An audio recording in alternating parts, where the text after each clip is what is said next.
शाहजहांपुर के block can't में एक दिवसीय प्रशिक्षण हुआ, जिसमें डॉक्टर भानु जी ने सभी किसान भाइयों को बाकी आशा कार्यकर्ता हैं वो लोग भी कुछ न कुछ जानवर तो पालते ही होंगे, अधिकतर लोग पालते होंगे, तो ये जानकारी आप सभी लोगों को थोड़ा बहुत काम आई जाएगी। मैं डॉक्टर भानु हूँ, यहाँ पशु चिकित्सा अधिकारी भद्रौल और कांट का चार्ज भी मेरे पास ही है। तो पशु संबंधी कोई भी समस्या हो वो भी आप लोग बताना। पहले तो मैं बता देता हूँ हमारे विभाग में अभी क्या चीज़ें चल रही हैं। तो दो तीन चीज़ें मोटा मोटा जो चल रही है, एक तो डेयरी के लिए जो लोन होता है, अभी सरकार का जो मेन फोकस है वो गायों पे है, तो गायों के लिए लोन करा रही है सरकार। गायों के लिए दो तीन प्रकार की योजनाएं हैं। एक तो 2 गाय की योजना है। 2 गाय में सरकार आपको जैसे स्वदेशी नस्ल की, जैसे गिर और थारपारकर होती हैं गायें, जो जानवर पालता है वो थोड़ा ज़्यादा कोरिलेट कर पाएगा। गिर, थारपारकर, इन टाइप की गायों के लिए सरकार एक यूनिट सेट करने के लिए 2 लाख की यूनिट सेट करने के लिए 80,000 का अनुदान दे रही है। मतलब आप 2 लाख की यूनिट सेट करिए, उसमें 80,000 सरकार देगी।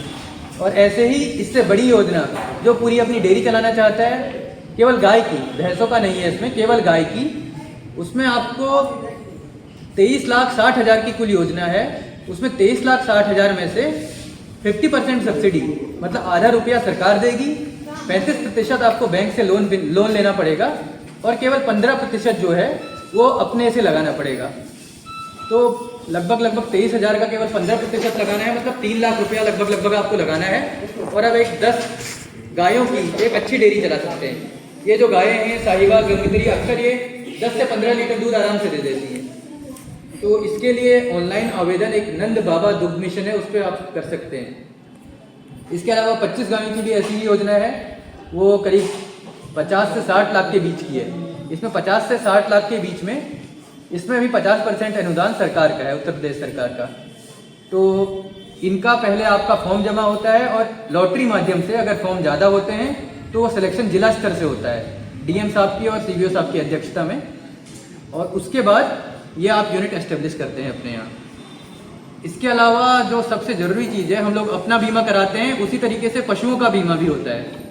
तो हम अपने जानवरों का बीमा भी करा सकते हैं। जैसे हमने भैंसियाँ खरीदी, मान लो कुछ खुदा ना खास्ता कुछ हो जाता है तो हमको कुछ नहीं मिलता, अपनी भैंस का ख़त्म हो गई तो ये योजना क्या है कि 1000 या फिर 500 रुपये में जो भी है उसमें सरकार की सब्सिडी होती है। जैसे 500 या 1000 रुपये आप दे रहे हैं, बाकी आपका 75% 3,000 रुपया सरकार दे रही है। तो इस 4,000 रुपये से 1 साल के लिए आपकी भैंस बीमित हो गई।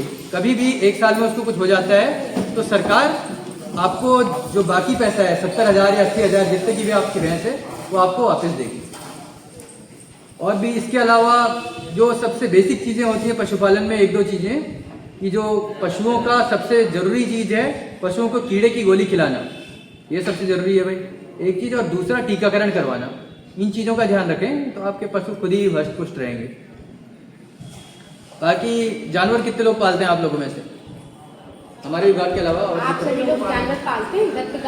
गाय, भैंस, कुत्ता, बकरी, भेड़ सभी पालते हो? अधिकतर पालते हैं। तो बताओ कोई दिक्कत आती हो तो कोई दिक्कत आती हो सर, डॉक्टर साहब हैं, आप पूछिए, उसका आपको पता चलेगा सारा।